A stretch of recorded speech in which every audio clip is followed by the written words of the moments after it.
Eh bien, bonjour à tous et bienvenue pour ce webinaire sur la présentation du contrat d'intégration républicaine par l'Office français de l'immigration et de l'intégration de Bourgogne et de Franche-Comté. Donc, je dis bienvenue à Monsieur Germain et à Madame Bondelot pour cette présentation. Donc, au cours de cette présentation, nous verrons les missions de l'OFII en lien avec la politique d'intégration des étrangers et de France, le contrat d'intégration républicaine, pour qui, pourquoi, les objectifs du contrat et les engagements, les personnes éligibles.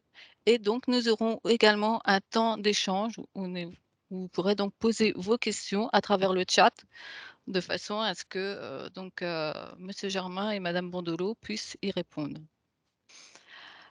Donc, je vais laisser la parole maintenant à Monsieur Germain ou Madame Bondelot, comme ils le souhaitent.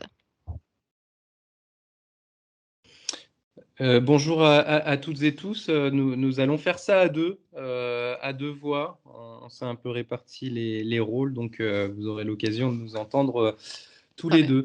D'abord, merci à vous, Madame Bazin, pour cette invitation. Je crois qu'effectivement, c'est utile de pouvoir repréciser dans un premier temps nos missions, notre histoire, savoir qui nous sommes, parce que nous avons beaucoup évolué à travers le temps. Et ce n'est pas forcément toujours évident de savoir comment et où nous positionner. Donc, ça donne l'occasion de pouvoir le faire. Donc, je m'attacherai à faire la présentation rapide de l'établissement, présentation également de ses missions. Et puis, je laisserai ensuite Sandra Bondolo vous présenter à la fois le CIR, le contenu du CIR, les évolutions récentes, en particulier depuis 2019 du CIR. Et puis ensuite, bien évidemment, on sera tous les deux à votre écoute pour répondre à vos questions. Je crois savoir que vous nous aviez déjà fait un retour sur 2-3 interrogations. On C'est essaiera ça. d'y répondre dans le cadre de notre intervention liminaire. Et puis, si d'aventure vous ne trouvez pas réponse dans notre intervention, on veillera à pouvoir y répondre spécifiquement à la fin. D'accord. Alors, Parfait. est-ce qu'on peut éventuellement mettre le document, sinon tant pis, enfin, Oui, ça va être sauf que bon, compliqué. là, je ne sais pas ce qui se passe en plus. Non, mais vous inquiétez pas, on va faire Je ça, l'ai on va faire cherché, ça voilà. de tête. C'est tout aussi bien. À force de préparer des réunions, on n'arrête pas de faire du PowerPoint. On est sous l'eau des Ouais, mais PowerPoint, là, donc ça nous donne l'occasion de profiter de la fin des masses pour nous observer et nous entendre. d'accord, voilà. Donc, l'OFI, tout d'abord, est un établissement public administratif. Je crois que c'est important de rappeler sa nature juridique, son fondement juridique, parce que c'est vrai que parfois certains nous situent dans le secteur associatif, d'autres nous situent comme des fonctionnaires purs de l'État. En fait, on a cette situation qui est un peu hybride, situation d'agence de l'État, établissement public administratif, ce qui signifie que l'ensemble des agents de l'OFI sont des contractuels de droit public. Et notre établissement compte aujourd'hui 1200 agents à travers la France, répartis sur 30 directions territoriales qui couvrent bon an mal an les anciennes directions régionales, anciennes régions avant la réforme de 2015. Et puis nous avons des représentations à l'étranger. C'est ce qui fait aussi la spécificité un petit peu de notre établissement. Bien souvent, on a des agences qui sont situées en France, d'autres éventuellement à l'étranger. Nous, on a cette particularité d'être à cheval entre les deux. Et c'est finalement assez logique au regard des missions que l'on exerce de flux migratoires. Vous dire que notre établissement existe depuis 1945. C'est vrai qu'on a du mal à y croire, mais c'est quand même une réalité. C'est une ordonnance du général de Gaulle d'après-guerre. Un établissement qui a évolué à travers le temps, évolué au gré finalement des flux migratoires. Il y a eu une première vague, si j'ose dire, de 45 et qui a couvert toute la période, grosso modo, des 30 Glorieuses, donc de 45 aux années 80. Et on était là plutôt dans le registre de l'immigration professionnelle. L'établissement s'appelait à l'époque Office national d'immigration, l'ONI, et c'est un établissement donc qui a plutôt œuvré au fait de faire venir la main-d'œuvre étrangère dans un contexte des 30 Glorieuses, de reconstruction de la France. Donc on se rappelle bien du contexte général avec une immigration plutôt émanant du Maghreb à l'époque. Voilà. 74, on a le regroupement familial qui se met en place et donc on commence à avoir des regroupements familiaux, des rapprochements familiaux. Et donc on voit que l'immigration prend une forme un peu différente. Et à ce tournant-là, ensuite, dans les années 80, l'établissement a changé de nom pour devenir Office des migrations internationales. Grosso modo, on gérait l'immigration familiale et l'immigration professionnelle. Et tout ça a duré une vingtaine d'années avant le tournant des années 2000. On se rappelle bien du contexte là aussi, difficultés sur le sujet de la question de l'intégration dans notre pays, beaucoup d'interrogations sur la capacité à intégrer les publics arrivant sur notre sol. Et du coup, est créée l'Agence nationale d'accueil des étrangers et des migrations, l'ANAM, qui a été créée au moment où on a créé en fait le contrat d'accueil et d'intégration. Contrat d'accueil et d'intégration qui est finalement le père et la mère du CIR dans sa nouvelle version. Donc ce contrat d'accueil et d'intégration, comment il est arrivé? On a en réalité, au tournant des années 2000, on a regardé ce qui fonctionnait moins dans notre pays et on a beaucoup regardé ce qui marchait aussi à l'étranger. Et donc il y a un regard qui a été porté notamment outre-Atlantique, au Canada, sur un dispositif qui fonctionnait déjà, qui est ce contrat d'accueil et d'intégration qu'on a dupliqué en 2003, qu'on a généralisé en 2005 et qu'on a rendu obligatoire en 2007. Donc l'ANAM a couvert finalement toute cette période très axée autour du sujet de l'intégration. Et puis, dernière évolution, 2009, notre établissement est devenu l'OFII, dans sa mouture telle que vous la connaissez, donc l'Office français de l'immigration et de l'intégration. Et là, finalement, ça correspond à une nouvelle mission que l'on a internalisée au sein de l'OFII, qui aujourd'hui est d'ailleurs une de nos missions principales, qui est celle de la gestion de l'asile. Auparavant, on était vraiment circonscrit sur les missions d'immigration professionnelle, d'immigration familiale et puis toutes les questions relatives à l'intégration. Et donc, en 2009, et en particulier en 2010, on a repris le financement des plateformes d'accueil des demandeurs d'asile. Et donc, ça nous a valu ce changement d'appellation et ces changements de mission. Donc ça fait maintenant 10 ans un peu plus même, 13 ans exactement, qu'on porte le même nom et qu'on a sensiblement les mêmes missions que je vais tenter brièvement de vous présenter. D'abord, on a cette mission de l'asile. Mission de l'asile qui au départ a été vue comme un ajout à l'OFII et qui aujourd'hui est quand même une mission qui mobilise quasiment la moitié de nos effectifs. Donc on voit bien que c'est une mission qui a pris de l'envergure. Mission qui a pris de l'envergure, alors ce n'est pas forcément une bonne nouvelle parce que ça signifie que beaucoup de personnes demandent refuge en France. Donc ça veut dire que les conflits se multiplient dans les quatre coins du monde.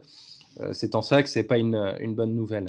Et donc ça se traduit notamment par une augmentation des flux de l'asile.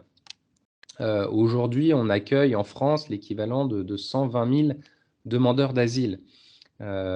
C'est assez conséquent. Si Si on regarde un peu en arrière, avant les crises migratoires successives, je pense à la crise syrienne en 2015, afghane plus récente ou encore beaucoup plus récente, la crise ukrainienne. Au début des années 2000, on oscillait entre 20 000 et 50 000 demandeurs d'asile. Donc on voit qu'il y a une pression beaucoup plus forte et légitime, puisque c'est en proximité en plus immédiate de l'Europe et de la France, évidemment. Alors c'est vrai pour l'Ukraine, ça je pense que tout le monde l'a bien à l'esprit, mais c'était également vrai pour la Syrie, qui finalement est pas si loin, est collée au continent européen via finalement la Turquie. Donc ça, c'est une de nos missions centrales. L'asile, notre rôle, c'est à la fois de financer les plateformes d'accueil de demandeurs d'asile qui assurent le premier accueil. Et ensuite, nous, on participe de ce que l'on appelle le guichet unique des demandeurs d'asile en préfecture, où on fait une offre de prise en charge à nos demandeurs d'asile. On leur donne une allocation, l'allocation financière, qui auparavant était gérée par Pôle emploi.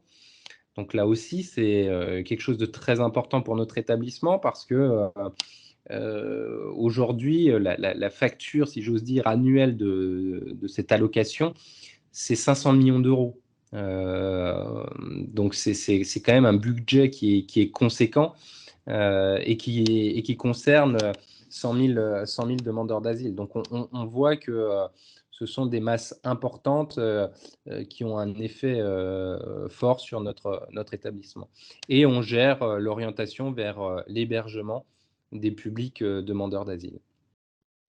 Voilà brièvement sur la partie asile. La deuxième de nos missions, c'est la suite finalement de cette mission sur l'asile, c'est l'intégration. C'est s'occuper des publics qui ont vocation à rester durablement sur le sol français. Donc durablement, c'est-à-dire qui ont des titres de séjour supérieurs à 1 an et qui s'inscrivent dans des motifs d'immigration dans notre pays.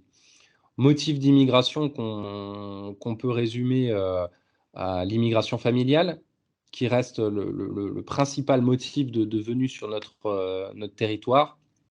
Et quand je parle d'immigration familiale, là aussi, il faut être très clair, je crois que c'est important de le souligner. L'immigration familiale, la majorité de l'immigration familiale, pour ne pas dire la quasi-exclusivité de l'immigration familiale, c'est un ressortissant français qui fait venir un ressortissant étranger. Une femme qui se marie avec un homme venant de l'étranger ou l'inverse, ou des couples de même sexe, peu importe, mais en tout cas, c'est cette logique qui prévaut. Le regroupement familial, c'est-à-dire la différence, c'est un étranger qui fait venir lui-même un étranger venant d'ailleurs. C'est une partie de l'immigration familiale qui est très congrue. Je crois que c'est important de le souligner, parce qu'on a parfois on fait rapidement le raccourci en disant que c'est un couple qui vient de l'étranger. Non, l'immigration familiale, c'est essentiellement des gens qui rejoignent des Français, ce qu'on appelle les conjoints de Français. L'autre motif d'entrée, c'est la demande d'asile, et en particulier le statut de réfugié, ce qu'on appelle les bénéficiaires de protection internationale, qui est le deuxième champ du public qui a vocation à être intégré.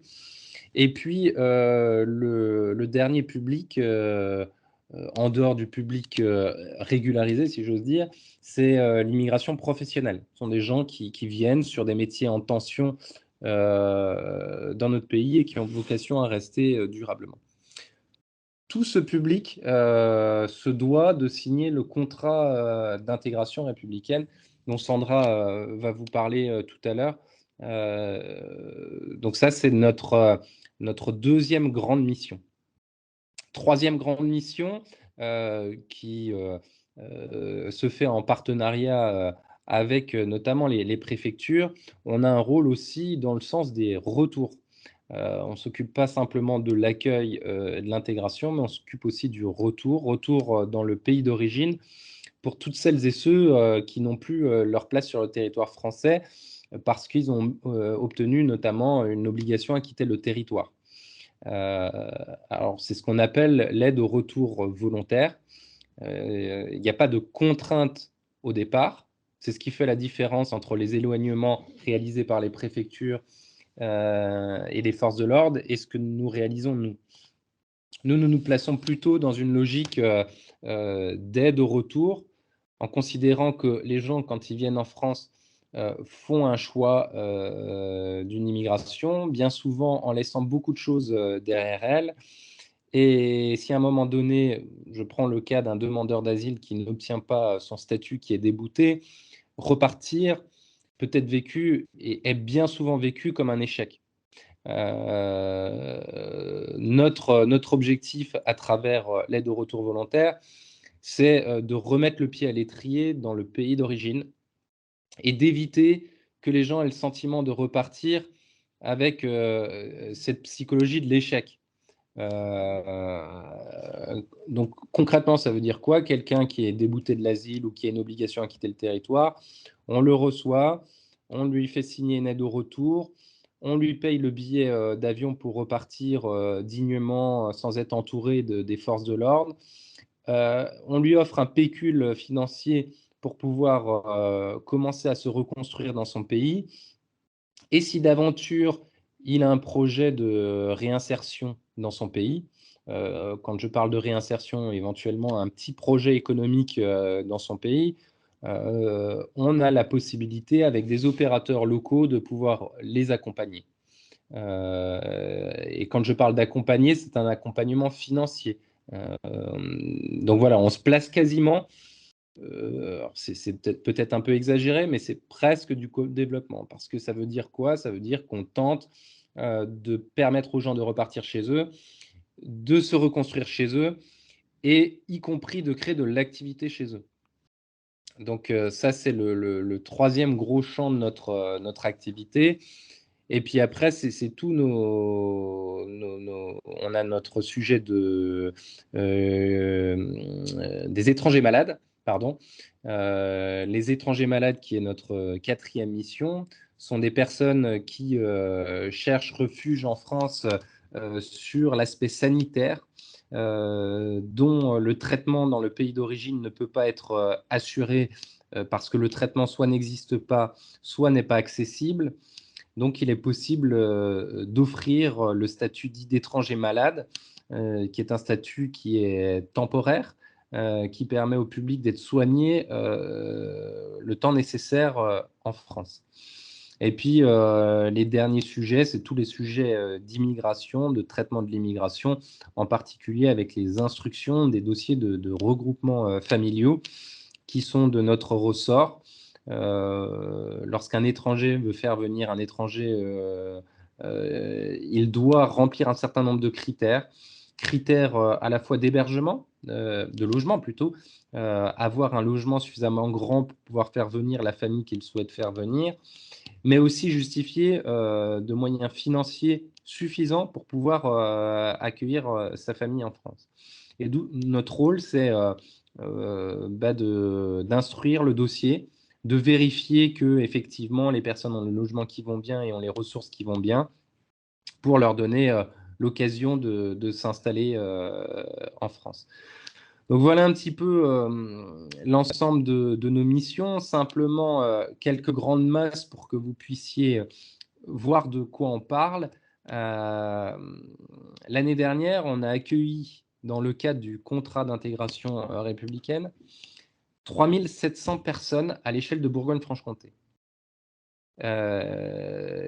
Ce sont 3700 personnes qui ont vocation à s'installer durablement sur le sol français. Je ferai pas offense de parler de la démographie de Bourgogne-Franche-Comté, mais on voit que la démographie est plutôt faible, voire nulle. Et donc, ça a un effet, évidemment, une forme de compensation, en tout cas, des publics qui arrivent. Et il faut bien avoir à l'esprit, moi j'aime cette image, 3700 personnes, c'est un petit village, enfin, à partir de 3005, on parle même d'une ville. C'est une petite ville qui, chaque année, s'installe durablement en Bourgogne-Franche-Comté. C'est intéressant d'avoir cette image en tête parce que ça permet de bien comprendre les flux que l'on peut recevoir et la somme de travail. Alors évidemment, la région Bourgogne-Franche-Comté est grande, c'est 8 départements, donc il faut imaginer ça en répartition sur tous les départements, mais ça donne un peu une image du travail qui peut être le nôtre. On est sur l'ordre de 400 à 450 personnes par département. Donc, c'est pas neutre. Évidemment, il y a des départements comme la Côte d'Or et puis le Doubs qui accueillent plus de monde, la Saône-et-Loire, et puis les autres départements peut-être un peu moins. Mais voilà, ça vous donne un peu une idée. Donc ça, ce sont des flux que l'on reçoit avec nos équipes sur nos plateformes. Sandra va vous exposer un petit peu le mode de fonctionnement donc chaque année. Et puis, on accueille aussi le flux de la demande d'asile qui est aussi très conséquent.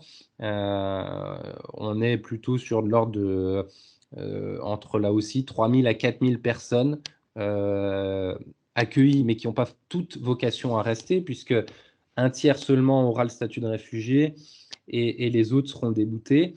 Mais on les reçoit aussi dans les GUDA, en préfecture. Donc, ça vous montre un peu les flux que l'on a en gestion, en sachant, pour là aussi vous donner un ordre d'idée total,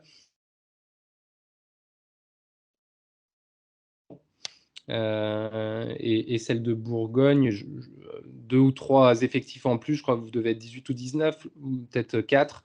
Mais ça vous montre que, on va dire, à l'échelle de Bourgogne-Franche-Comté, on est un peu plus d'une trentaine d'agents pour gérer l'intégralité de ces missions et l'intégralité des flux que je viens de vous décrire.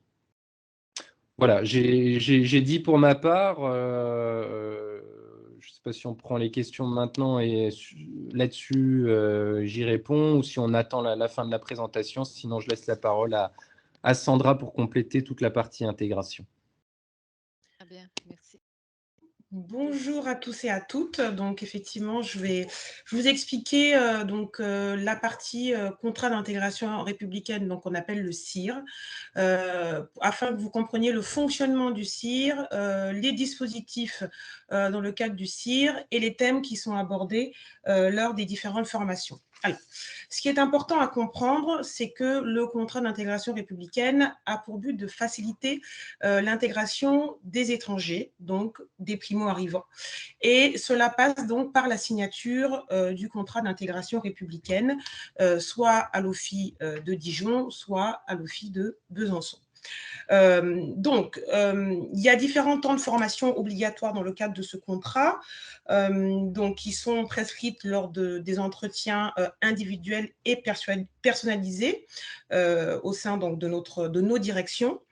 Dans parcours intégration, on entend donc évaluation des besoins, formation civique sur les valeurs de la République, test de positionnement linguistique, bien évidemment pour déterminer le niveau de français, et un entretien de bilan de fin de CIR axé sur l'emploi. Donc, je vais détailler la partie formation civique. Donc, il y a plusieurs objectifs. La première, donc, connaître les règles de vie, c'est-à-dire tout ce qui concerne les démarches administratives, les droits, les devoirs, ainsi que les valeurs de la République que chacun doit bien évidemment s'approprier. Cette formation est divisée en 4 journées de 6 heures obligatoires et prescrite par l'OFII au moment de la signature. Les 2 premières journées sont destinées à l'acquisition de connaissances pratiques du fonctionnement de la société française, et les 2 suivantes permettent la consolidation des connaissances acquises lors de ces 2 premières journées. Donc, la journée 4 est dédiée spécialement à des ateliers pratiques de mise en situation sur des thèmes qui sont choisis par les signataires. Donc, soit sur le thème de l'emploi, soit sur des thèmes socioculturels. Tout ça dans un but d'impliquer les bénéficiaires pendant ces journées de formation, que ce ne soit pas juste des formations où il n'y a aucune participation et qui ne sont pas forcément très intéressantes. Donc, bien évidemment, ces convocations aux formations civiques sont déterminées lors des entretiens individuels et l'OFII donc convoque les signataires aux 3 premières journées de formation civique. Et concernant la 4e journée, c'est le prestataire qui, effectivement, transmettra des convocations. Donc, il y a une partie qui est remise par l'OFII et une partie qui est remise par le prestataire, donc concernant la journée 4. Est-ce que concernant les formations civiques, vous avez des questions ou je continue? Voilà, il y avait déjà une question, c'est comment s'organise la demande d'asile avec obtention d'une carte de séjour et la signature d'un contrat d'intégration à partir de l'arrivée d'un demandeur? Monsieur Germain, je vous laisse répondre. Oui, alors, pour avoir une idée simplement du parcours de la demande d'asile jusqu'à la signature du contrat et jusqu'à l'entrée en formation.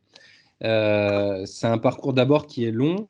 La partie la plus longue, en réalité, c'est la partie d'instruction de la demande d'asile. Bon, l'OFPRA a tendance à apporter des réponses beaucoup plus rapides en ce moment qu'elle ne le faisait jusqu'il y a encore quelques temps. Bon an, mal an, il faut compter 1 an d'examen de la demande d'asile pour obtenir le statut de réfugié. C'est à peu près la moyenne actuellement. L'objectif est d'aller plus vite, évidemment. Une fois que les personnes obtiennent le statut de réfugié, le principe est le suivant. C'est soit elles sont hébergées en structure d'hébergement pour demandeurs d'asile. Dans ces conditions, il y a une fiche qui est adressée par les structures d'hébergement directement à l'OFII dès l'obtention du statut pour que nous puissions voir les publics dans les meilleurs délais. Meilleur délai, notre ambition, c'est 1 mois. Aujourd'hui, on est à peu près 40 jours. Donc concrètement, quelqu'un qui est en structure, qui a le statut de réfugié, 40 jours plus tard, il est reçu chez nous. On lui fait signer le contrat d'intégration républicaine et ensuite, il peut accéder aux cours de français. Cours de français, ça dépend. L'accès aux cours de français est très variable en fonction des zones géographiques. Si on est sur une zone Dijon, Besançon, dans une grande ville, ou même dans une grande ville d'un autre département, hein, l'accès est rapide parce qu'on a les flux suffisants. Et dans ce cas-là, globalement, les gens rentrent en cours très vite. Mais voilà un peu quels sont les délais. Je précise juste que pour les personnes hébergées, les demandeurs d'asile qui deviennent réfugiés, une fois qu'elles deviennent réfugiés, elles peuvent rester hébergées en structure pendant 3 mois plus 3 mois, globalement pendant 6 mois. Je reprends, elles obtiennent le statut 1 mois plus tard, grosso modo, elles ont signé le contrat. On va dire qu'1 mois plus tard, elles sont en cours de français.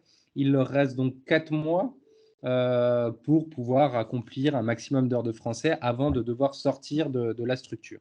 Évidemment, il est toujours de meilleur ton de pouvoir acquérir le français en structure pour avoir l'autonomie suffisante ensuite pour partir vers du logement classique parce que pour partir sur du logement classique, il faut des ressources. Alors évidemment, le public réfugié est un public bénéficiaire du RSA, mais enfin, c'est quand même pas l'enjeu numéro 1 pour ces publics-là. L'enjeu numéro 1, c'est de pouvoir travailler. Et pour pouvoir travailler, il faut des prérequis en français.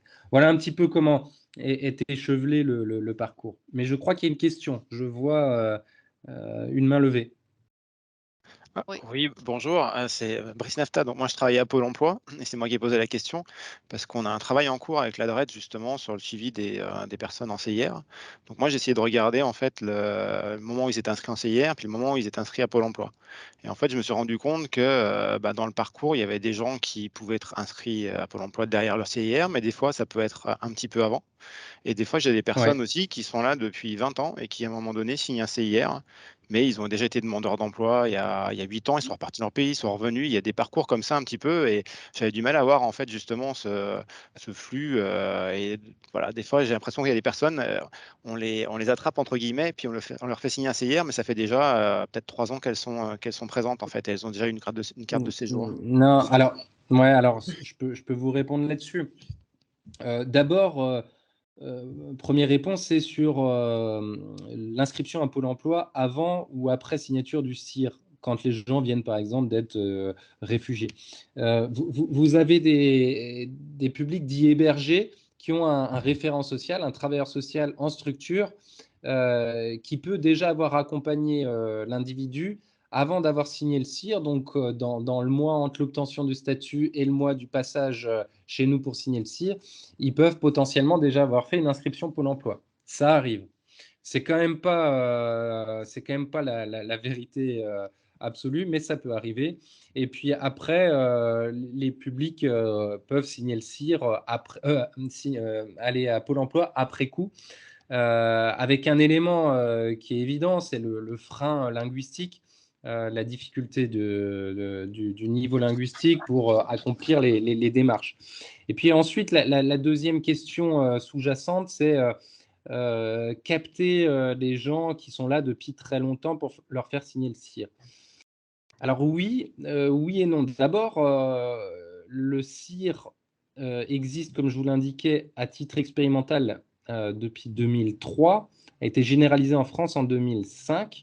Donc à l'échelle d'une vie, si j'ose dire, ça reste quand même assez récent. Ça a 15 ans. Et effectivement, il n'est pas à exclure que vous ayez des publics qui, ayant fait des allers-retours et n'étant pas rentrés pour des motifs et s'installant durablement en France, étant des publics dits d'immigration, mais pas durables, que vous les ayez vus, mais qui n'ont pas forcément signé le CIR. Ça, c'est une possibilité. Je vous cite un exemple tout simple. Un étudiant, quelqu'un qui vient en France en qualité d'étudiant, qui fait un master. Il vient pendant 5 ans. Imaginons qu'il soit rentré en France en 2017 comme étudiant. Il fait son parcours renouvelé pendant plusieurs années. C'est un public qui n'a pas vocation à signer le CIR vu qu'il est étudiant. Mais durant ces 5 ans en France, il va potentiellement se marier. C'est une hypothèse. Ça voudrait dire qu'il s'installe durablement en France. Et à ce moment-là, on le verra comme signataire de CIR. Ou alors, il se met à travailler en France. Et dans ce cas-là, il rentre dans la catégorie immigration professionnelle, mais immigration professionnelle ayant vocation à rester durablement, donc il signe le CIR. Donc il n'est pas à exclure que vous ayez effectivement des publics comme ça que vous voyez, mais qui n'ont pas forcément signé le CIR et qui le signent qu'après quelques années. Ce n'est pas qu'on les rattrape, c'est simplement que leur statut a changé et qu'on est davantage sur un statut durable en France. Voilà. D'accord. Et vous parliez du coup de 2005. Moi, j'ai l'impression qu'il y a le CIR et avant, moi, j'avais des tables dans lesquelles il y a le CAI, je crois, qui était un autre contrat Oui, qui était oui, précédent. oui, C'est ça. tout à tout à fait. C'est la formule précédente. Mais cette formule précédente, elle date de 2005. Et donc voilà. Quand je parle de CIR, aujourd'hui, je fais plus trop la distinction CAI-CIR parce que c'est la suite logique. C'est de la sédimentation, mais ça participe de la même logique de contrat. Ok, merci. Si je peux me permettre aussi, c'est que voilà, cet entretien individualisé permet aussi l'orientation vers le service public pour les personnes voilà, qui n'ont pas eu d'orientation pour différentes raisons. On est là pour ça aussi et on veille à ce que effectivement tous les signataires soient inscrits à Pôle emploi ou d'autres styles missions locales, etc. Donc voilà, c'est quand même un élément important. Oui, puis c'est vrai, comme vous disiez, ça dépend aussi du niveau de langue et en fonction des pays, des pays d'immigration, on va dire, et des fois, ils ont déjà un certain niveau de français, donc Oui, ils peuvent tout de suite, on va dire, plus facilement s'intégrer que, voilà, on essaye de faire exactement. la Donc distinction, voilà. Ouais, concernant donc je vais rebondir sur la formation linguistique, donc qui est une condition bien évidemment essentielle pour pouvoir s'intégrer dans notre société. Donc pour que vous compreniez un petit peu le fonctionnement au sein de l'OFI, donc ce public est accueilli dans nos locaux pour la signature du contrat d'intégration républicaine. Il passe un test de positionnement écrit et oral, donc écrit d'une demi-heure et oral de 10 minutes afin de mesurer leurs compétences linguistiques. Et en fonction des résultats et donc des besoins identifiés, ils leur seront proposés des parcours. Donc, soit un parcours de 100, 200, 400 ou 600 heures. Bien évidemment, pour les personnes qui n'ont pas le niveau. Les personnes qui ont le niveau A1, puisque c'est ce qu'on recherche, sont dispensées lors de leur convocation à l'OFI. Et on leur remet une attestation de dispense de formation linguistique. Donc, ces parcours sont bien évidemment conçus pour les non-lecteurs, non-scripteurs et les personnes qui sont peu ou pas scolarisées dans leur pays d'origine. Et donc, voilà, on vise à atteindre le niveau A1, donc ce qui est des fois souvent critiqué, mais voilà, on est dans le cadre européen. Voilà, notre objectif, c'est atteindre le niveau A1. Voilà. On n'a pas forcément l'obligation de résultat, mais voilà, c'est une atteinte. Donc ça, c'est une notion, je pense, importante pour vous à noter, puisque souvent, nous avons des remontées négatives sur les signataires qui ont le niveau A1. Donc, bien évidemment, une fois que toutes ces formations sont prescrites, elles sont obligatoires. Voilà, que ce soit pour la formation civique ou pour la formation linguistique. Donc, ce sont des parcours plus ou moins longs, avec bien évidemment pour chacun comment dire ça, des difficultés pour certains, problèmes de mode de garde, au niveau du territoire qui est assez éloigné, comme disait M. Germain, pour la prescription des cours de français. Donc, voilà, donc on a des parcours qui sont plus ou moins longs. Donc, depuis la mise en place du nouveau marché depuis octobre 2021, l'OFI propose aux signataires ayant atteint le niveau A1 ou qui a le niveau supérieur une possibilité de suite de parcours. Qu'est-ce qu'on entend par suite de parcours? C'est soit une orientation vers un niveau A2, vers un niveau B1 et jusqu'à la certification. Bien évidemment, tout ça est pris en charge par l'OFI. Donc, ce qui n'est pas négligeable de pouvoir effectivement faire la suite de parcours et surtout pour éviter que les signataires se retrouvent pendant un long moment sans pratiquer la langue et du coup qui perdent tout ce qu'ils ont appris en amont au sein de notre organisme. Donc, comme vous le savez tous, je pense, notre prestataire est FRAT Formation. Et donc, c'est FRAT Formation qui positionne ces personnes lors de la signature du contrat d'intégration républicaine. Excusez-moi, est-ce que je peux rebondir, s'il vous plaît? C'est Virginie Bien Bloch, sûr. Pôle emploi. Oui. Pôle emploi Besançon-Tennis. Je travaille depuis un petit moment avec un public étranger et j'ai créé un dispositif spécifique pour les femmes étrangères depuis 4 ans avec un cofinancement FSE. Mais bon, voilà, ça fait un moment de toute façon que je suis intéressée par ce public. Je voulais juste rebondir sur 2-3 choses. Ce que mon collègue a dit tout à l'heure, effectivement, il y a quand même pas mal, et c'est pas peu, je ne sais pas quel est le pourcentage, en tout cas, il y a quand même pas mal de personnes qui, avant d'avoir fini leur parcours de contrat d'insertion, sont déjà inscrites à Pôle emploi. Et du coup, c'est presque un peu dommage parce que du coup, ils sont un peu laissés de côté, entre guillemets, puisqu'ils ne sont pas disponibles, puisqu'ils ont souvent les cours de français et puis que de toute façon, ils ne sont pas de suite à la recherche d'un emploi. Ça, je sais bien que ce n'est pas la faute de l'OFI. Il doit y avoir une faute quelque part d'ailleurs. Je mets la faute sur personne d'ailleurs. Mais voilà, c'est un petit peu gênant du coup qu'ils soient inscrits si tôt puisqu'ils ne sont pas vraiment disponibles et puis que, à part s'ils sont francophones, c'est vrai qu'ils n'ont pas, voilà, ils ont encore un parcours de langue. Par rapport au parcours de langue dont vous parliez, effectivement, A1 c'est bien, mais A1 pour chercher du travail, je pense que tout le monde en a conscience que c'est très juste. Et que c'est vrai que c'est pas mal, je veux dire, le fait que vous ayez augmenté le nombre d'heures, si seulement tout le monde pouvait aller jusqu'au niveau A2, parce que moi, je vois beaucoup de personnes qui s'arrêtent au niveau A1 avec les cours de via Lofi à la FRAT. Et du coup, niveau 1, ben, c'est un peu juste pour communiquer, pour chercher du travail, pour en occuper un qui plus est. Et du coup, moi, je les positionne sur l'offre de service de la région, c'est-à-dire le DFL, le dispositif de formation linguistique. Sauf que pour des personnes qui n'ont pas été scolarisées dans leur pays ou qui ont un peu plus de mal à apprendre le français, il y a une durée limite. Ils ne peuvent pas rester ad vitam aeternam dans le DFL. Et du coup, ben, souvent, elles ressortent. Enfin, je pense que si je peux donner mon avis, si des cours via l'OFI allaient un peu plus loin que le niveau A1, je ne sais pas si c'est possible, mais qu'ils puissent intégrer avec un niveau A2 du DFL, du coup, ils accéderaient plus facilement au B1 avec le DFL. Et puis après, soit ils cherchent du travail, soit ils font un DAC pour faire ensuite une formation. Mais moi, je les vois souvent sortir avec un très, très faible niveau de français, en tout cas bien insuffisant pour rechercher du travail et encore plus en occuper un. Donc, ça, je pense que pas tous, hein. Il y a des gens qui apprennent très rapidement, qui vont. Mais voilà, en tout cas, la majorité, je trouve que c'est le problème de la langue est vraiment primordial. Mais Monsieur Germain, j'ai déjà pu m'en exprimer auprès de vous et auprès de Madame Laferrière, mais voilà, c'est vraiment quelque chose qui est primordial, hein, vraiment. Bonjour. Alors, je vais peut-être vous répondre là-dessus, mais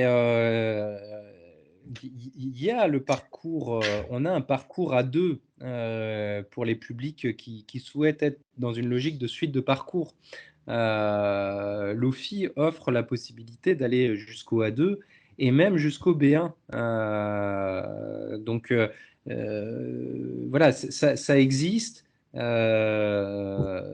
ce qui se produit, et ça je ne vous le cache pas, et c'est une de nos difficultés, c'est parfois des gens qui réfléchissent en concurrence de dispositifs. Il y a des dispositifs qui sont rémunérés, et il y en a d'autres qui ne le sont pas. Et donc on peut aussi comprendre. Le DFL, pardon, est rémunéré depuis pas très longtemps. Hein. C'est que depuis les années précédentes. Mais, un petit truc, c'est que effectivement, je sais que l'OFI peut permettre des cours jusqu'au niveau A2, sauf que je trouve que c'est pas très facile. C'est souvent à leur demande.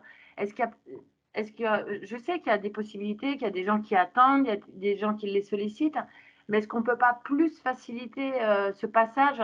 C'est-à-dire qu'une fois qu'ils ont fini les cours et qu'ils ont le niveau 1 via l'OFI, est-ce qu'il n'y a pas moyen d'accélérer ou de faciliter on leur propose. On leur propose, ce qu'il faut bien avoir en tête, c'est que dans l'absolu, on pourrait être dans une logique, finalement, tout public, on mène tout le monde vers le A2. La problématique est que ça va être compliqué et surtout, voilà, il y a le législateur qui a calé un niveau qui est le A1 pour le CIR, qui a calé un niveau qui est le A2 pour la carte de résident et qui a calé un niveau qui est le B1 pour l'octroi de la nationalité. Donc, j'ai presque envie de dire, c'est un sujet qui concerne plus le législateur. Nous, on est en application d'une politique publique.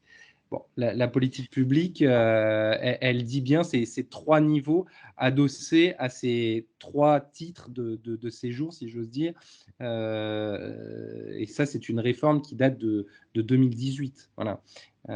Donc, nous, on pousse. Hein, on n'est pas contre, bien au contraire. Comment ? Excusez-moi, je sais bien que ce n'est pas la faute de l'office, je mets la faute sur personne. Hein, c'est juste un constat de faible niveau. Mais comment les gens, concrètement, je sais qu'à un moment, il fallait vraiment qu'ils fassent la demande pour faire du A2 et le temps d'attente était assez long. Alors, je suis peut-être que ça a été remis à jour. Comment concrètement, puisque là, je veux dire, il y a pas mal de gens du terrain, qui sont à cette visio, comment concrètement une personne qui a le niveau A1 via l'OFI peut solliciter des cours pour aller jusqu'au A2 et quel est le Alors, délai? Effectivement, tout le monde n'a pas envie. En plus, il y a plein de gens qui n'ont pas envie de continuer les cours de langue, qu'on ne voit pas l'utilité. Je suis tout à fait d'accord avec vous. c'est ce que j'allais vous dire, c'est que Ouais, tout à fait. pour les recevoir, effectivement, certains ne veulent pas continuer le parcours et ne veulent même déjà pas faire le niveau A1 parce que pour eux, le fait que ce soit une obligation, ils n'ont pas envie de suivre des cours de français avec l'OFI parce que bien évidemment, il y a un planning, etc.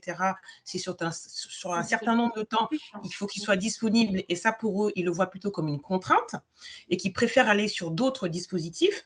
En tout cas, nous, quand on les reçoit, même pour des personnes qui ne parlent pas français, on a des interprètes qui sont là avec nous et on leur explique déjà cette possibilité à la fin de l'obtention du niveau A1 de pouvoir avoir une suite de parcours. C'est répéter de nouveau au niveau de FRAT lors des plateformes et également pendant les cours. Donc, c'est quand même des choses qui sont répétées plusieurs fois. Donc, après, je pense que pour certains, effectivement, c'est qu'ils n'ont pas forcément envie de faire la suite de parcours avec nous, ou ils se disent, je travaille, je fais autre chose, et je verrai plus tard pour suivre les cours avec je suis d'accord avec vous. Beaucoup ont ce discours qu'ils veulent travailler tout de suite, sauf que le conseiller Pôle emploi, il lui dit, ouais, ça va être compliqué quand même avec un petit niveau 1 de trouver du travail et même déjà d'en chercher un et voire de communiquer avec son conseiller. Donc, je suis tout à fait d'accord et peut-être qu'ils ont… Mais en tout cas, moi, les dames que j'accompagne, il y en a beaucoup quand même qui sont volontaires et, pour continuer. Et je ne remets pas en cause le travail de personne, mais peut-être que… Enfin, je ne sais pas. Il y a un truc, il y a un maillon qui va pas là. Je ne sais pas lequel, hein, je mets vraiment la faute sur personne. Mais voilà, je trouve ça dommage que les gens n'aillent pas plus loin, que ça soit via l'OFI ou via le conseil régional. Mais je me bats aussi avec beaucoup de personnes pour qu'elles continuent l'apprentissage. Enfin bon, voilà, on va pas. Mais voilà, je voulais vraiment souligner que c'était pas forcément. Les personnes ne comprenaient pas forcément qu'il y avait moyen de continuer jusqu'au niveau A2. Et ça, je l'ai entendu plusieurs fois. Alors peut-être qu'elles n'écoutent pas, peut-être qu'elles ne comprennent pas ce que les formateurs leur disent ou avec les conseillères de l'OFI. Mais en tout cas, moi, j'ai des demandes parce qu'il y en a, je sais pas, 90% des personnes que j'accompagne sont sur du DFL suite au cours de l'OFI. Et donc, il y a vraiment un intérêt. Ou alors peut-être que je sais me montrer plus persuasive de continuer. Non, mais honnêtement, si vous avez des cas, parce qu'il y a beaucoup de participants là, si vous avez des cas, n'hésitez pas à nous les faire remonter. Nous, on s'en fera le relais, évidemment, auprès de notre organisme de formation linguistique.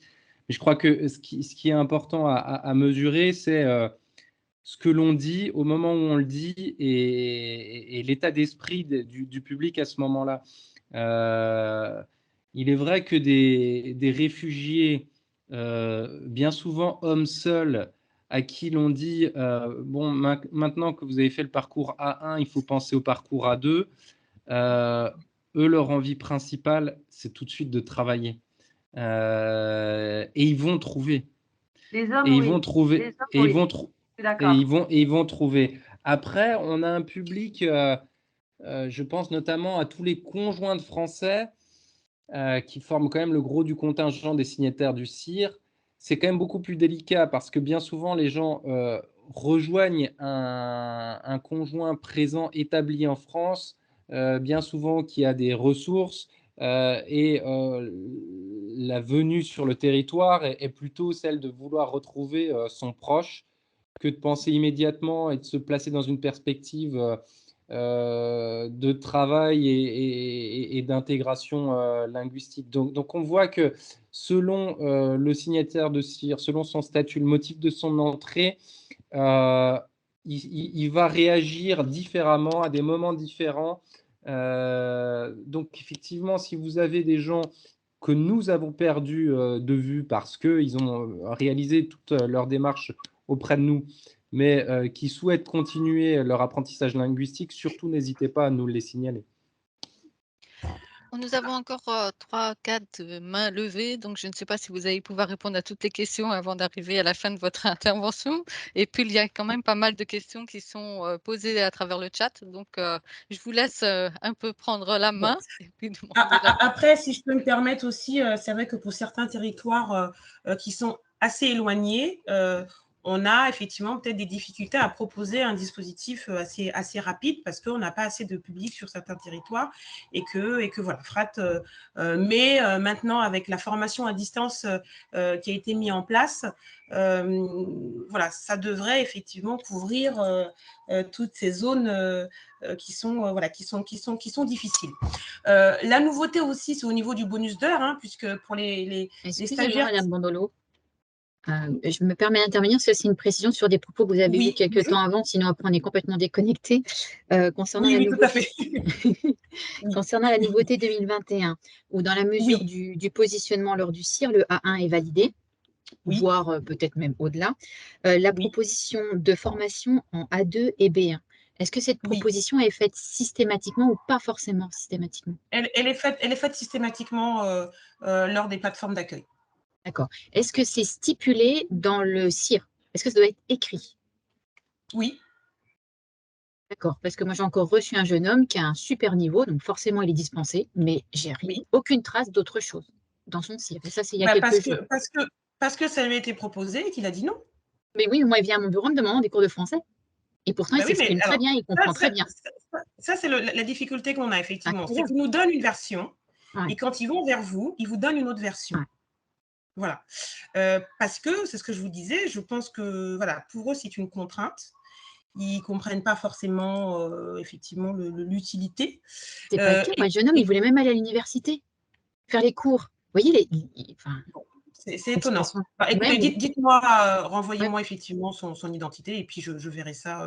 Donc, il y a une trace, normalement, il y a une trace écrite de proposition, tout à fait. et qu'elle soit acceptée ou Oui, pas d'ailleurs. oui.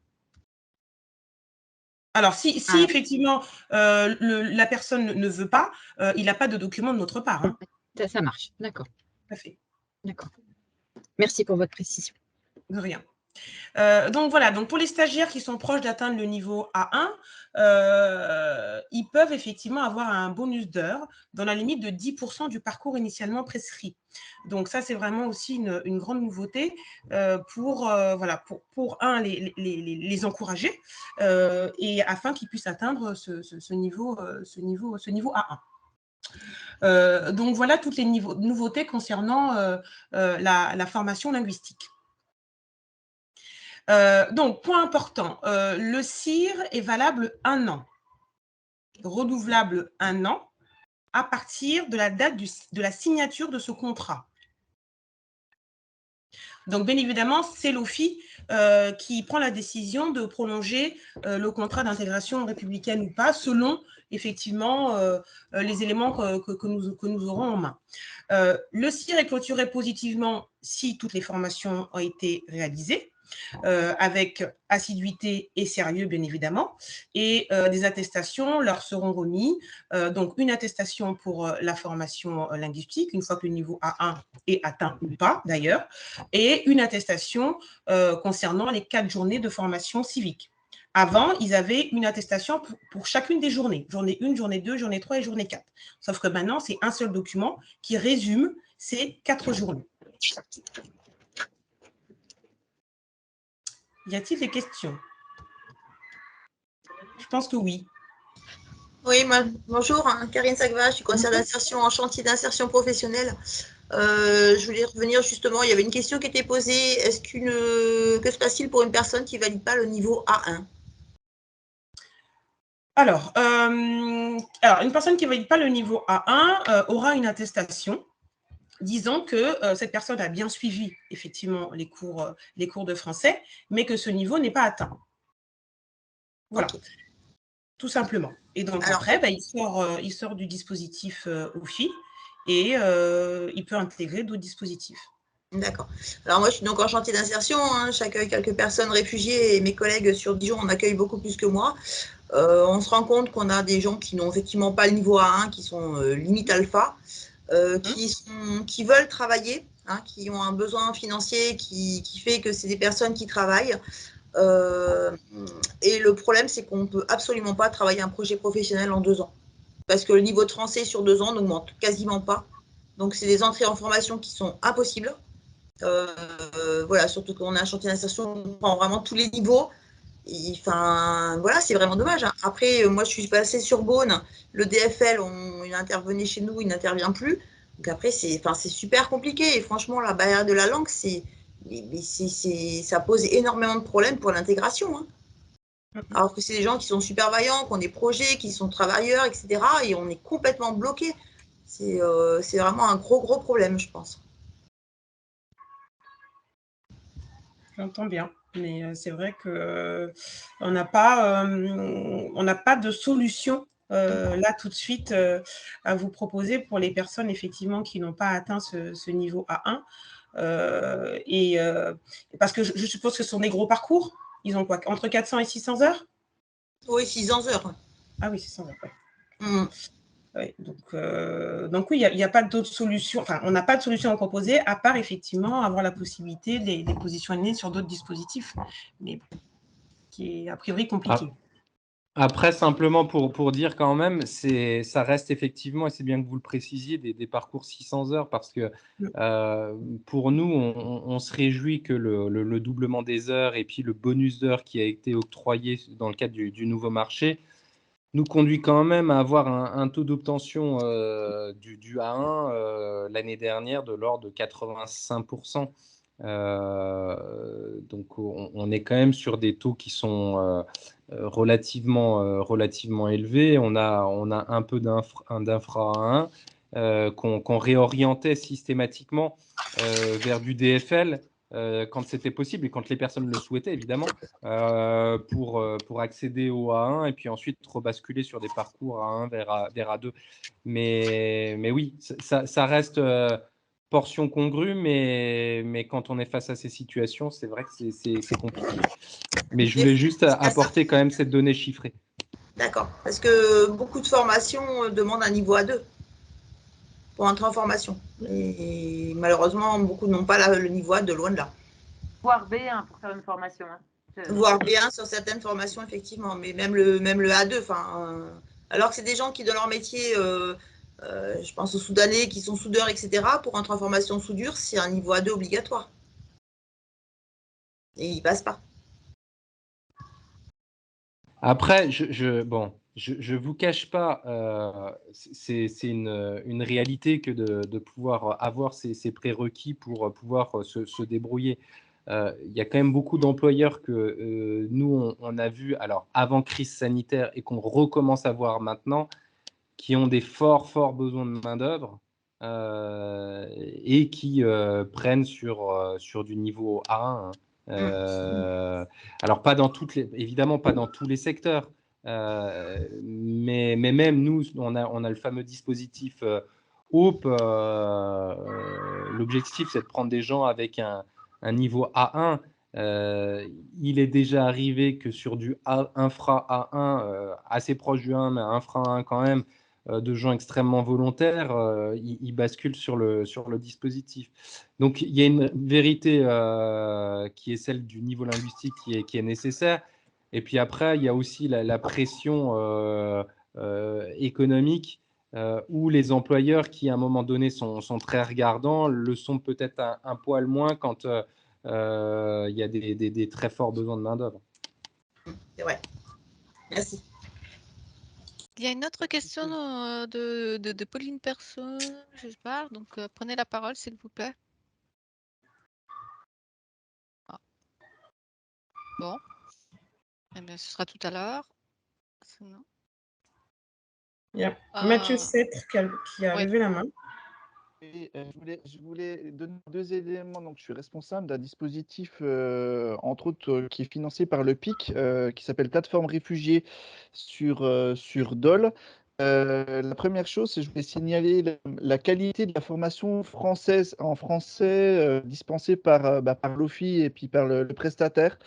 Autant le DFL, quand on a un niveau A1, n'est pas adapté du tout et on se retrouve avec des bénéficiaires qui ne veulent pas aller en DFL parce que c'est écrit quand on est non lecteur, non skipper, non scolarisé, et ben, c'est trop difficile pour eux et bien souvent ils abandonnent. Par contre, ils soulignent quasiment l'unanimité de la qualité des cours qu'ils ont eu à l'OFI. Ils ont une seule envie, c'est de pouvoir y retourner une fois qu'ils sont passés chez nous sur notre dispositif. Ils ont des heures de FLE à Visi Pro. Et bien souvent, nous, on est confrontés au même souci que les autres, à trouver des relais. Et un des relais qu'on aime, et quand on peut les trouver, c'est de renvoyer les gens en A2 à l'OFI parce qu'il y a vraiment une poursuite du français. Et c'est vraiment bien adapté à ce type de public-là. Et bah, pour tous ceux qui sont confrontés à ces manquements, hein, les projets du PIC sont là à titre expérimentaux, mais en tout cas sont là pour essayer de mettre en place on va dire des solutions alternatives, hein.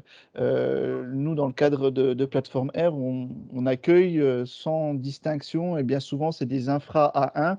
Ou même quand ils ont l'attestation A1, ça fait tellement longtemps qu'ils sont chez eux et dans leur communauté qu'ils ont régressé, très, très souvent, ce que disait monsieur Germain. Mais ça peut peut-être être là aussi la solution de se dire ben, on essaye d'autres choses, on se renseigne parce qu'il y en a plusieurs en Bourgogne-Franche-Comté. Nous, on en est un, on est une solution. Alors, on n'a pas de place pour tout le monde, mais en tout cas, il y a peut-être des projets qui sont un petit peu à la marge, un petit peu novateurs, qui essayent des choses et qui pourraient être le wagon qui manque pour raccrocher un niveau A1 et ensuite voire A2 pour partir sur quelque chose. Donc, ça peut être des solutions alternatives.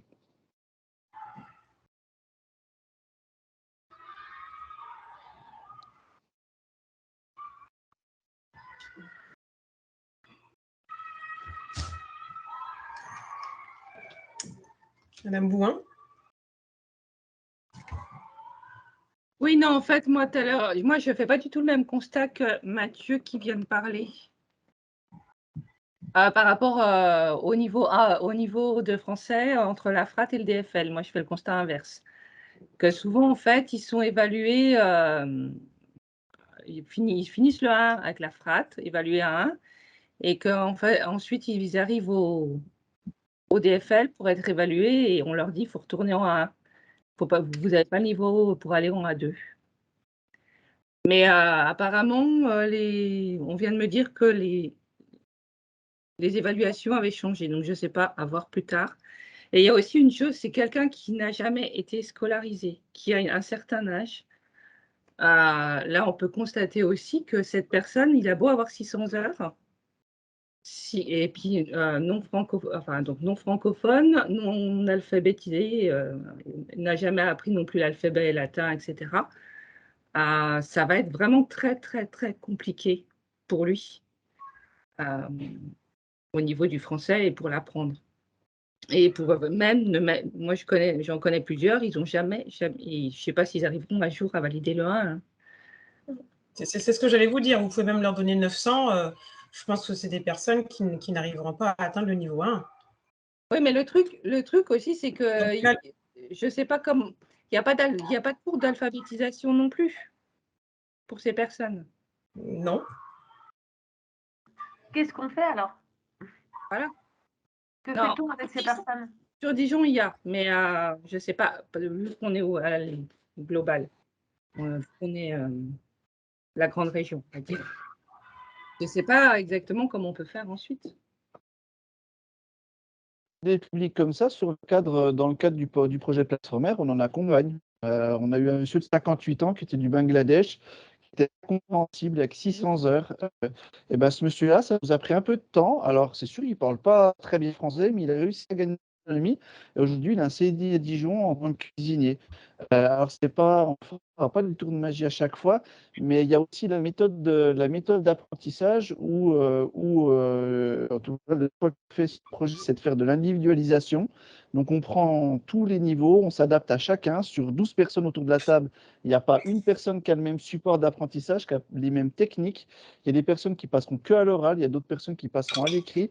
Mais ça nécessite du temps, puis des dispositifs qui s'adaptent vraiment au niveau des gens, mais on y arrive quand même. Il n'y a personne qui est inemployable et on a plusieurs exemples de personnes où je rejoins, plus on est âgé, plus c'est difficile d'apprendre, mais on arrive quand même, dans la plupart du temps, à débloquer certaines petites choses, même si ça prend un peu plus de temps.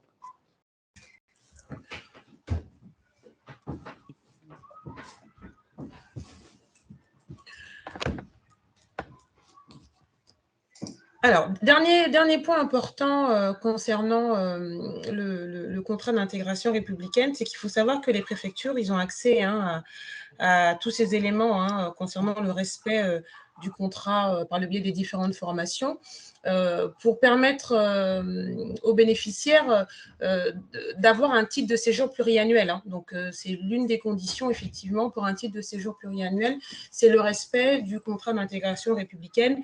Bon, mis à part, bien évidemment, les réfugiés qui ont tout de suite une carte de 10 ans ou éventuellement les protections subsidiaires, mais pour les autres statuts, ils sont soumis au respect de ce contrat.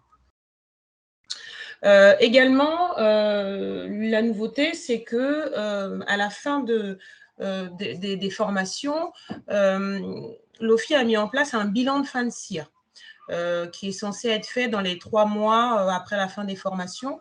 Donc, les signataires sont convoqués de nouveau à l'OFII pour refaire un point avec eux sur leur situation, pour pouvoir effectivement les orienter sur le service public, comme je le disais tout à l'heure, pour ceux qui n'étaient pas orientés, ou leur proposer des services de proximité, et également les orienter vers des parcours complémentaires pour les personnes qui n'auraient pas eu l'information.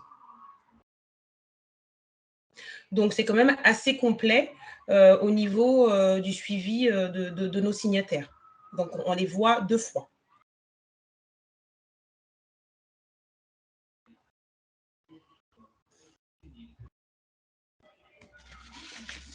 Donc, je vous ai fait le tour concernant le contrat d'intégration républicaine et toutes les nouveautés.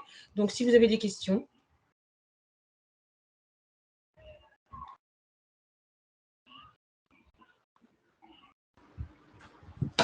Oui, bonjour, Tony Martin de DES 89. Je me permets de vous poser une question par rapport au projet professionnel qui est normalement étudié pendant le cadre du CIR, il me semble en début d'entretien et en fin de parcours. Est-ce qu'il est bien transmis aux opérateurs de l'asile? Non. Je ne crois pas. Non, ce n'est pas transmis. D'accord. Et est-ce qu'il est possible de leur transmettre? Parce que l'idée, c'est de… Enfin, moi, je parle de nos opérateurs que je connais plutôt bien.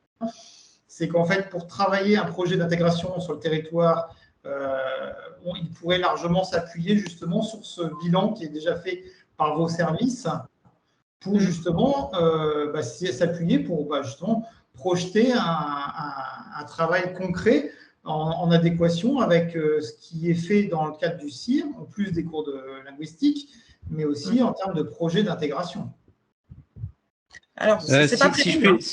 Ouais. Allez-y, Sandra. Non, je vous en prie, monsieur Germain, allez-y. Non, j'entends la demande. Après, ce qu'il faut bien comprendre aussi, c'est que votre structure d'hébergement dédiée accompagne le demandeur d'asile depuis presque 1 an, voire plus. Donc, si la structure est obligée d'attendre l'OFII pour commencer au bout d'1 an à pouvoir examiner les pistes éventuelles d'orientation vers le travail, moi, ça m'interroge sur le fonctionnement de la structure, en fait. On est bien d'accord aussi. C'est là tout le problème, c'est que nous, on nous dit, tant que la personne n'a pas vocation à rester durablement sur le territoire, alors je suis d'accord avec vous, hein, j'ai la même réflexion et les mêmes réactions que vous. On va nous dire que le projet n'est pas tout à fait, ne peut être que difficilement travaillé et que tant que la personne ne parle pas français, c'est encore plus dur. Alors, je suis d'accord avec vous. Enfin, quand je vois hausser les yeux au ciel, j'ai la même réaction que vous, hein, rassurez-vous. Je suis tout à fait d'accord qu'en effet, dans une certaine mesure, on peut se projeter, on peut déjà commencer à travailler à un vrai projet et à travailler avec des bénévoles sur les premiers cadres de l'intégration sur le département, enfin sur le territoire, sachant qu'en plus, une personne qui est demandeuse d'asile vit justement sur le territoire. Donc, ne pas maîtriser les codes sociaux et culturels d'un pays sur lequel elle fait une demande, ça interroge déjà. Enfin, de côté, pas le travail en amont, je trouve ça un peu ça interroge beaucoup. Après, voilà moi ce que on m'oppose. Après, voilà, vu qu'on m'oppose ce genre de choses et qu'on est un petit peu pas forcément d'accord sur tout avec toute ou partie des opérateurs, je me disais que justement, il y a un travail qui est fait qui est entamé aussi avec les services de l'OFI et qui pourrait justement sur lesquels il pourrait s'appuyer parce que s'il n'y a rien qui est fait, autant le faire, enfin autant profiter de ce qui est déjà existant. Alors, pour vous répondre, les données que l'on glane, vous imaginez bien, on est pris, nous, par tout ce qui concerne le consentement et RGPD. Ce sont des données que l'on recueille, que l'on transfère. Alors, attention, il y a quand même un élément de transmission, c'est à Pôle emploi.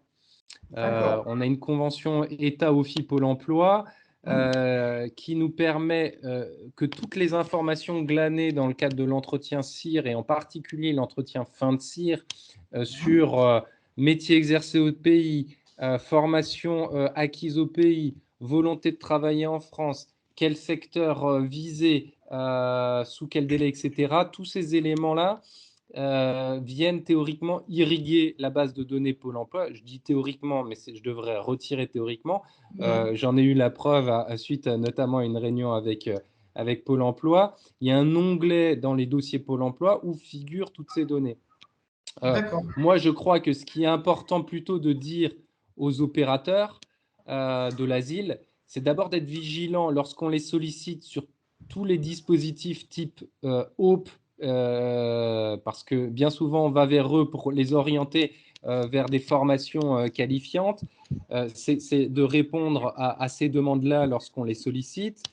C'est d'autre part, et moi j'avais fait une petite étude il y a quelques années maintenant, il y a 2-3 ans, sur l'action menée par les structures d'hébergement et notamment le fait d'avoir un numéro de demande de logement social réalisé et le fait d'avoir un numéro de demandeur d'emploi chez Pôle emploi. C'était pour moi deux éléments clés qui, quand on est en CADA, doivent venir immédiatement à l'obtention du statut. Inscription à Pôle emploi. Et donc, s'il y a inscription à Pôle emploi, comme nous, on a des informations qui communiquent avec le logiciel Pôle emploi, d'une certaine manière, on peut avoir ces le projet l'information circule. Oui, d'ailleurs, je suis d'accord avec vous. Hein. Au contraire, il vaut mieux que ce soit un professionnel de l'emploi qui oriente, qui accompagne vraiment un demandeur d'asile vers un milieu qu'ils connaissent bien, vu qu'ils connaissent les secteurs en tension, ils connaissent les offres disponibles. Enfin, c'est le meilleur acteur possible, on va dire, pour orienter un demandeur d'asile. Voilà. Non, mais après, voilà, j'ai ma réponse. Bon, je m'attendais un petit peu à cette réponse, mais en tout cas, ce qui va toujours sans dire va toujours mieux en le disant, et au moins je saurai sur quoi m'appuyer la prochaine fois qu'on me posera des questions en disant que c'est compliqué ou qu'il y a des choses qui sont faites. Quoi. Mais bon, je vous remercie de la réponse. De rien. Donc, nous avons une question de Pauline Personne. Moi, je voulais juste réagir par rapport à ce qu'a dit M. Germain sur les formations HOPE concernant les opérateurs de l'asile. Nous, en CADA, sur les 3 mois renouvelables une fois, c'est rare que les personnes soient encore chez nous et qu'elles obtiennent le niveau A1. Donc, les formations HOPE pour nos réfugiés en CADA sont rarement quand même accessibles. On a peu de personnes qui peuvent malheureusement y prétendre au moment où les formations tombent, surtout qu'on a les infos 2 semaines avant le début de la formation. Donc, c'est assez compliqué quand même, je suis désolée de le souligner, hein, mais de pouvoir accéder à ces formations pour nos réfugiés ou protection subsidiaire, les BPI, quoi. Encore une fois, ce que vous dites est vrai pour partie, et puis il y a des situations, tout dépend d'abord la prescription linguistique qui est faite. Tout dépend du moment où les personnes rentrent en cours. Si on est avec un parcours 200 ou 400 heures et que la personne est en structure dans une zone où il y a un accès au cours assez rapide, c'est jouable. Effectivement, si la personne a 600 heures et puis elle est dans une zone où on a du mal à ouvrir des groupes, c'est plus compliqué. Donc, je vous donne partiellement raison. Et puis il y a une autre partie où c'est jouable parce qu'on voit bien qu'on remplit quand même nos groupes HOPE avec des gens qui sortent de structure. Ça dépend vraiment des situations et de la situation géographique.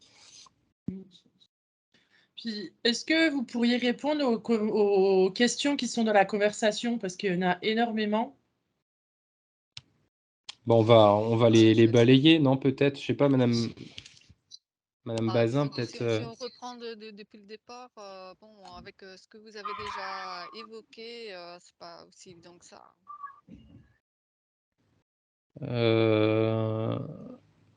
La formation civique, droit, devoir, valeur, se fait en quelle langue? Alors, elle se fait en langue française avec des interprètes. On peut avoir 1 ou 2 interprètes, donc on s'assure d'avoir des groupes constitués pour pouvoir, évidemment, pour ceux qui ne maîtrisent pas encore correctement le français, de pouvoir suivre dans leur langue maternelle la formation.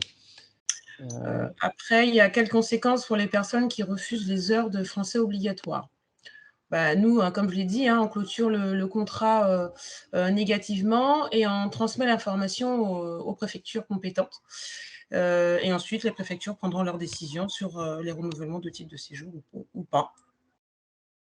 Après, il y a formation civique, exemple de démarche administrative et de mise en situation. Donc, on a 3 journées qui sont des journées peut-être un peu livresques, en tout cas un peu scolaires, où on rappelle les grands principes de la République française, où on les illustre par des exemples concrets. On expose aussi quelles sont les grandes institutions dans notre pays quand on veut trouver un emploi. Qui est le service public de l'emploi, comment on y accède, comment on trouve un emploi en France, parce que les modalités d'accès à l'emploi sont très différentes d'un pays à un autre. Donc, on a 3 journées vraiment dédiées à cela. C'est quoi le département? C'est quoi la région? Qu'est-ce qu'ils font? L'État, comment ça s'organise? On paye des impôts en France, ça sert à quoi? Etc. Donc, on est vraiment sur, j'ai presque envie de dire, de la formation comme on l'avait en cours, vraiment de la formation civique de base. Et on a une 4e et dernière journée qui est plus pratique, où on fait venir des intervenants extérieurs qui peuvent témoigner. Et bien souvent, cette 4e journée se fait sur le thème de l'emploi. Alors, ça peut être des agences Pôle emploi qui se déplacent lors des formations, ça peut être des employeurs eux-mêmes qui viennent, ça peut être des associations qui viennent témoigner. Voilà. Alors, pour répondre à Madame Bouin, oui, effectivement, nous faisons appel à des interprètes quand c'est nécessaire lors des entretiens individuels. Donc, soit on les a sur place, soit on a des interprètes en ligne.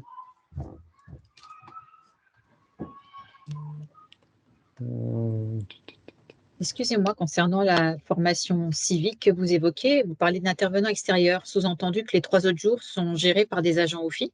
Non, pas des agents OFII. En fait, on a un prestataire qui est Esio, qui est un prestataire qui a obtenu un marché public de la formation civique. D'ailleurs, qui est gestionnaire aussi de la 4e journée. J'insiste là-dessus, mais cette 4e journée se veut plus interactive, d'où la possibilité de faire intervenir. Ça peut être, je citais 2-3 exemples, mais ça peut être des chambres consulaires, ça peut être un tas de choses en fonction, en réalité, de la composition des groupes et des attentes de ce groupe. parce qu'après avoir fait 3 journées de formation civique, ils ont peut-être des questions plus précises sur un thème en particulier. En règle générale, c'est emploi social, culture, vie associative, etc. Bon, à quasi 100%, toutes les questions portent en règle générale plutôt sur l'accès à l'emploi. Et donc, les intervenants sont plutôt des partenaires dits de l'emploi. Est-ce qu'il est déjà arrivé que les missions locales participent à cette 4e journée en tant qu'intervenant extérieur? Je ne sais pas, à Dijon, à Besançon, non. Mais non, à Dijon, non. Pas encore, mais c'est en cours. Voilà, c'est tout à fait possible. Oui, c'est en cours. D'accord, merci.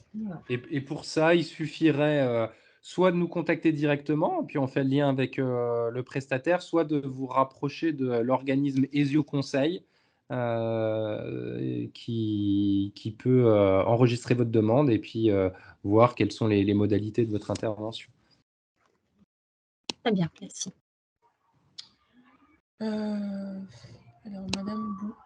Alors, Madame Bouin, pour votre constat concernant le niveau A1, je vous retourne la question également, parce que des fois, effectivement, nous avons des personnes qui ont été évaluées au niveau du DFL qui ont un niveau A1, et quand on les évalue chez nous, ils n'ont pas le niveau A1. Oui, bah moi, je fais ce constat inverse, c'est ce que j'ai dit tout à l'heure, en fait, mais je pense que ça dépend des territoires, parce que la personne qui a parlé tout à l'heure est sur Dole. D'accord. Enfin, elle doit toujours y être, je pense.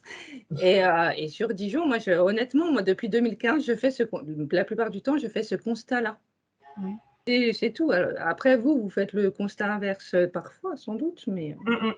Après, il suffit de passer la certification. Hein. Il y a la possibilité de passer la certification qui permet d'attester du niveau. La certification, théoriquement, elle doit être valable chez tous les organismes, tous les opérateurs. On est sur un cadre de référence européen. Donc, à partir du moment où il y a une certification, normalement, il ne devrait pas y avoir de différence. Le problème, c'est que tout le monde n'est pas sur la certification parce qu'il n'y a pas cette obligation.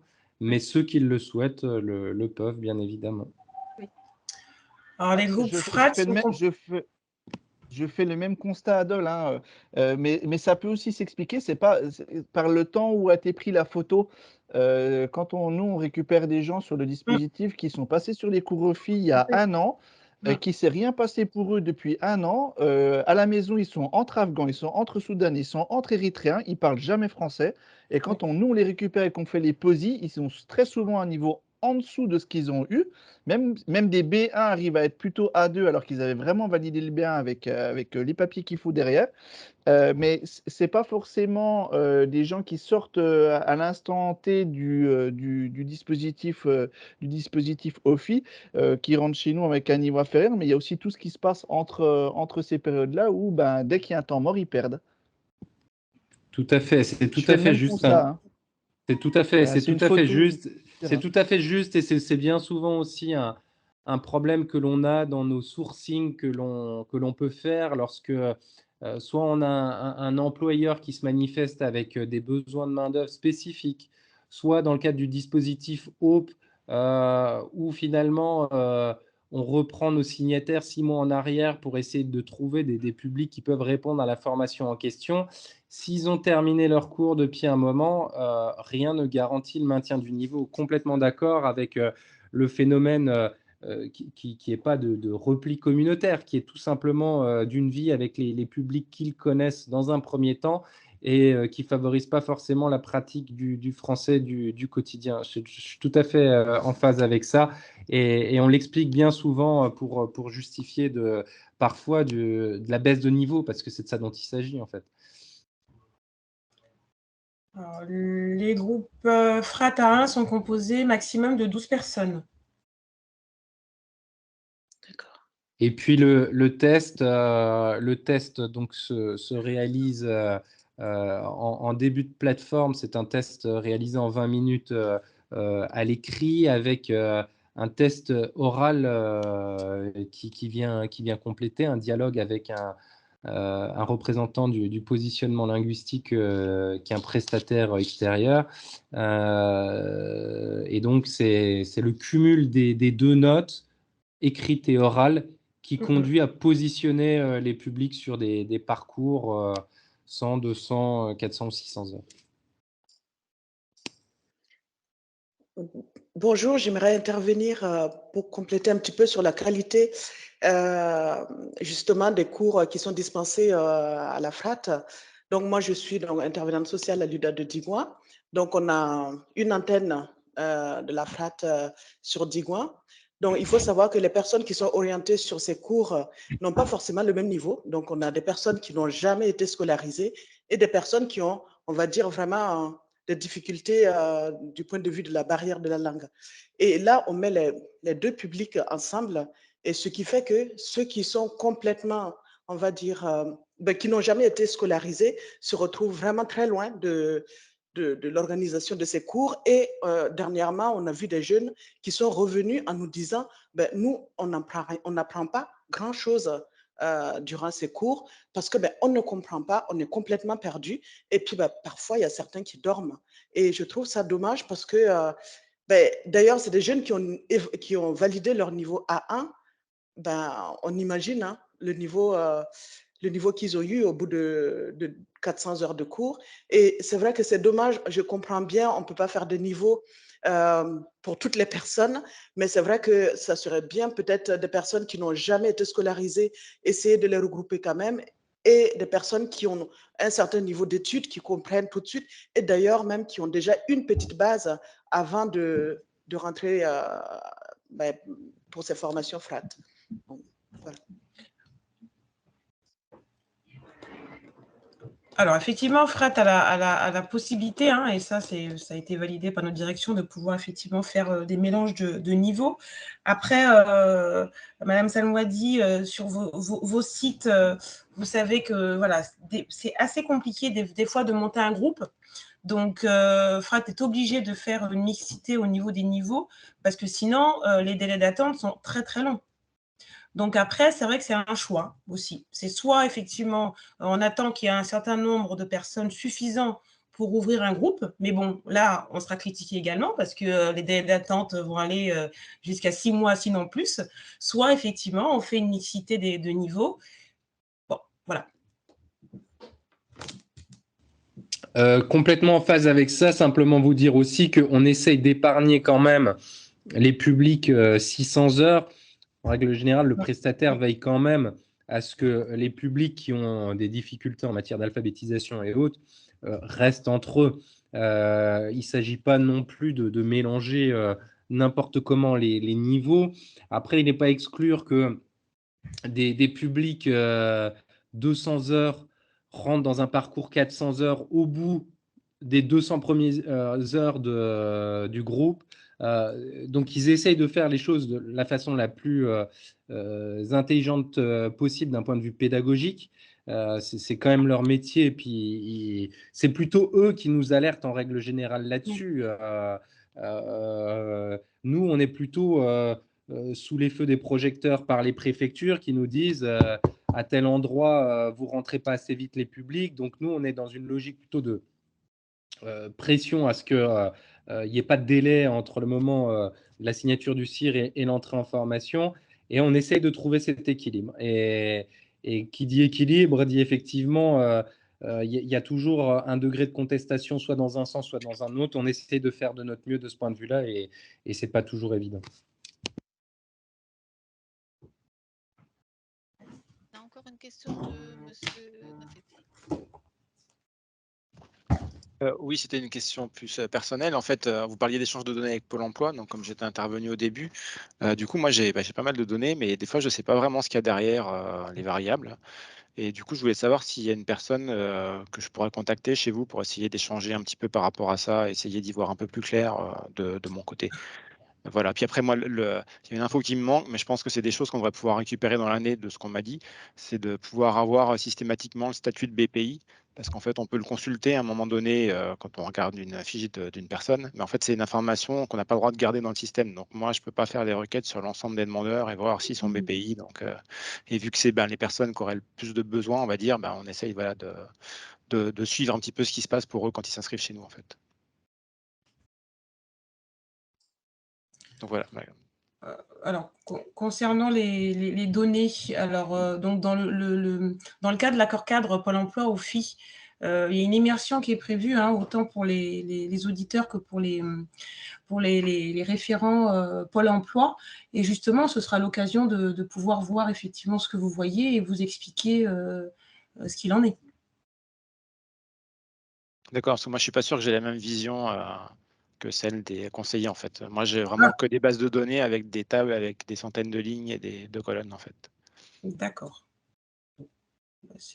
Faudrait peut-être nous envoyer une copie écran pour qu'on puisse vous dire, éventuellement. Ok. Et à qui je peux l'envoyer, du coup? Vous êtes sur quel département? Moi, je travaille à Direction Régionale à Dijon. À Dijon? Eh ben, vous pouvez me l'envoyer. D'accord. Donc, je pourrais avoir vos coordonnées par la suite? Oui, je vous les mets là. Ok, merci beaucoup. Oui. Mais il nous reste à peine 10 minutes, donc il va falloir quand même aller au fond de l'histoire. On a encore une question? Oui. Vas-y, activez le micro. Oui, c'est bon. Oui, bonjour Emmanuel, je travaille en PADA. J'avais une question. Est-ce que pour nos publics, l'accès à Hope est possible? Donc pour les gens qui ne sont pas hébergés en CADA? Oui.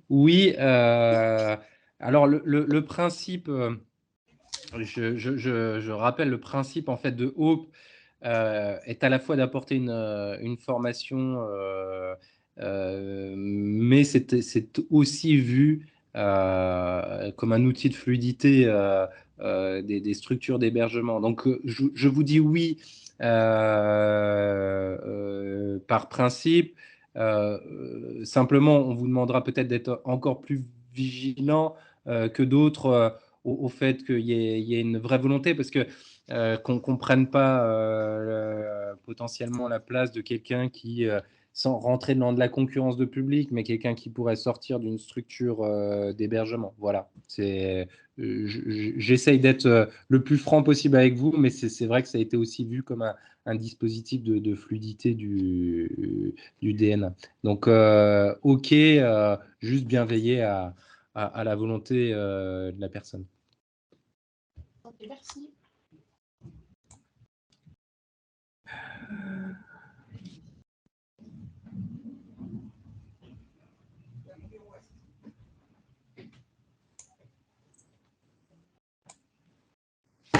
Est-ce qu'on a répondu à toutes les questions? Parce qu'on a balayé là un peu vite, mais je crois que oui, hein, il me semble. Il y avait une question concernant un support explicatif du CIR. Est-ce que ça existe? Alors, comme ça… Non, on a des affiches, tout simplement, mais on n'a pas de support. Il faudrait jeter un œil peut-être sur notre site internet qui est plutôt bien fait. Vous devriez trouver des… Je me demande s'il n'y a pas des supports en ligne à vérifier. C'est ofi.fr. Voilà. J'ai regardé et effectivement c'est expliqué, mais c'est vraiment du texte donc pour nos demandeurs pour qu'ils captent. D'accord. C'est que des affiches. Entendu. Merci. Des affiches avec des pictos, puisque je vois que ça a été demandé dans une des questions de dire est-ce qu'il y a des pictos? Donc ouais, tout est plutôt très lisible et on essaie de simplifier un maximum pour la compréhension de tous. Il devrait encore y avoir une question de Madame Pauline Personnet. Je ne sais pas si elle est toujours là. Non, on n'a plus de questions, mais je ne sais pas comment on baisse la main.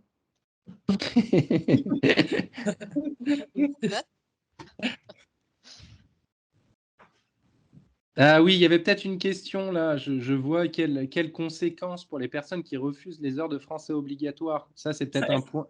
Ça y est, j'ai répondu tout à l'heure. Ouais. Alors, ça reste aussi parce que je ne sais plus qui tout à l'heure disait qu'il y avait des gens qui en cours dormaient. Bon, je pense qu'on a tous connu ça dans différents cénacles, y compris peut-être dans nos propres formations universitaires. Ce que je veux dire par là, c'est que il y a quand même une vraie différence entre certains publics. C'est qu'un public qui est réfugié a un titre de 10 ans qu'on ne peut pas lui retirer s'il ne suit pas ses cours de français. Tout à fait. Donc, par essence, s'il n'y a pas de contraintes, il faut faire œuvre de pédagogie pour expliquer l'intérêt que ça a pour l'individu. C'est le sens des entretiens qu'on réalise à l'OFI. Mais on peut parfois comprendre que ceux qui n'ont pas forcément l'épée de Damoclès au-dessus de la tête regardent les choses peut-être un peu différemment. En revanche, le public pour lequel l'assiduité au cours de français est examinée pour renouveler le titre de séjour, là, je pense qu'il y a un intérêt d'apprentissage réel et sérieux. Et puis, il y a la peur de ne pas avoir le renouvellement du titre. Donc, c'est ce qui peut aussi parfois expliquer l'appréhension un peu différente qu'ont les uns et les autres par rapport aux cours de français. Ça justifie évidemment pas de fermer les yeux en cours, mais ça peut peut-être parfois expliquer un peu les choses.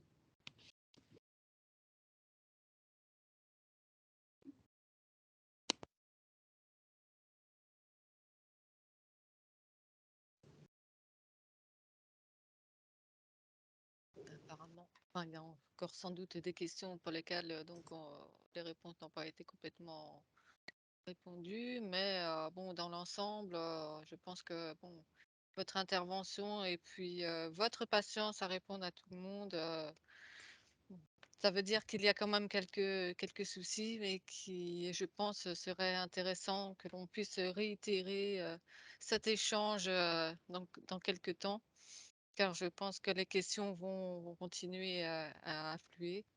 Et en tout cas, je remercie beaucoup les participants d'être, par rapport aux problèmes techniques, d'avoir suivi le lien et puis donc de persévérer dans leurs interrogations. Et puis, mais je remercie aussi beaucoup l'intervention de Madame Bondelot et puis de Monsieur Germain, qui a permis quand même de faire un tour d'horizon sur les différentes questions autour de ce contrat d'intégration républicaine. J'espère que l'on aura la possibilité de pouvoir proposer une seconde intervention sur le sujet. Je ne sais pas ce que vous en pensez, mais à mon avis, il y a quand même beaucoup d'interrogations, encore beaucoup d'éclaircissements à donner. Moi, j'envisagerais bien de reprendre contact avec vous pour le second semestre, de façon à mettre en place un autre temps d'échange. Alors, c'est pas véritablement un webinaire comme on voit comme d'habitude, hein, c'est plus un webinaire échange de pratiques et de questions-réponses. Bon, pourquoi pas. Donc, voilà, enfin, je ne sais pas ce que vous en pensez. Nous, on se tient à votre disposition de toute évidence et sans attendre forcément une prochaine rencontre. Surtout, n'hésitez pas à solliciter les deux OFI à Dijon ou à Besançon dès que vous avez des questions, besoin d'éclaircissement ou même de pouvoir positionner des gens sur des formations. Je pensais au trou dans la raquette potentiellement sur le A2. Donc voilà, nous on se tient en tout cas à votre disposition quotidiennement et à l'occasion d'une prochaine réunion dans cette formation, pourquoi pas le second semestre, en tout cas on est disponible. Très bien. Bien oui, je réponds aux questions. Allez-y. D'autres questions? Donc oui, il y aura bien un replay qui sera mis à votre disposition. Vous pourrez donc récupérer toutes les questions sans problème. Écoutez, je vous remercie tous pour avoir suivi ce replay un peu particulier sur l'aspect, on va dire, technique. Et puis, je remercie infiniment Madame Bondelot et Monsieur Germain de l'OFI pour cette présentation. Et je vous dis à très bientôt. Les documents seront bientôt disponibles sur le site Amphore.